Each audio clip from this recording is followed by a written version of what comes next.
세상에 이로운 법지식 세이버업! 안녕하세요. 임지연 변호사입니다.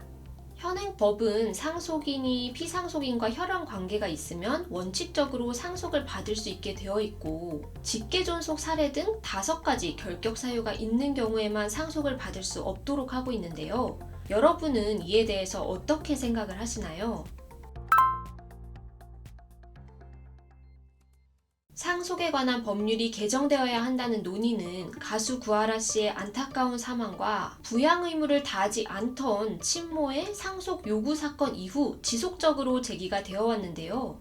구하라 씨의 경우를 비롯해서 재난재해 사고 이후 양육에 기여하지 않던 친부모가 나타나서 보상금, 보험금을 달라면서 소송을 제기하거나 재산의 상속을 주장하는 등 일반 국민의 정서상으로는 도저히 납득할 수 없는 경우가 많아서 사회적 논란이 지속되고 있습니다.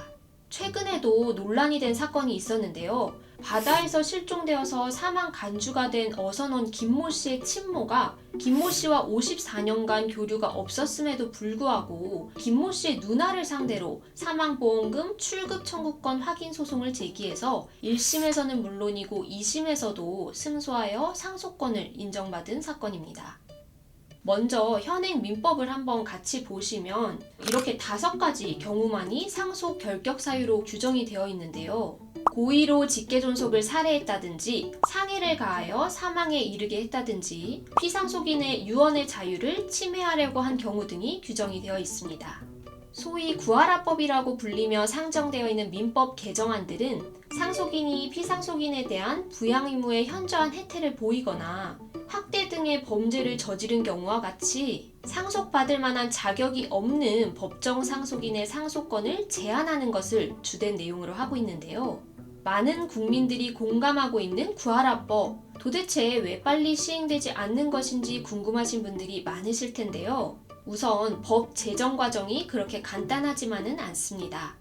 일반적인 법 제정 과정을 간단히만 말씀드리면 국회의원 등이 법률안을 제안하면 국회의장은 해당 법률안을 소관위원회에 회부하여 심사를 하도록 합니다.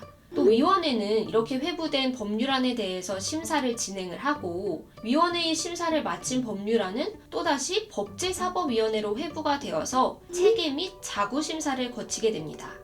체계 자구심사를 마친 법률안은 본회의로 다시 상정이 되어서 심의 후에 의결이 되고 국회에서 의결된 법률안은 다시 정부로 이송이 되어서 15일 이내에 대통령이 공포를 하도록 되어 있습니다.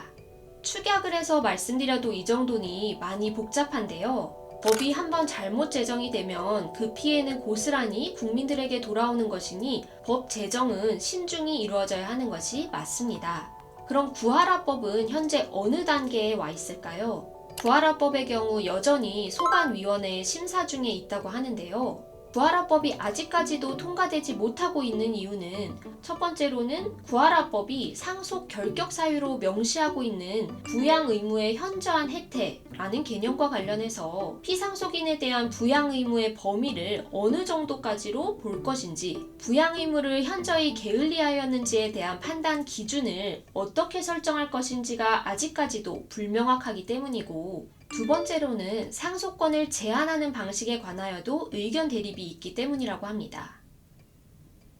오늘은 많은 분들이 관심을 갖고 있는 구하라법에 대해서 알아보았는데요. 법 제정의 필요성에 대해서만큼은 국민적 공감대가 형성되어 있는 만큼 하루빨리 가장 바람직한 방향으로 명확성이 확보된 법안이 통과되었으면 좋겠습니다. 오늘의 세이법이 유익하셨다면 구독, 좋아요, 알림 설정 부탁드립니다. 지금까지 세상에 이로운 법지식 세이법이었습니다. 감사합니다.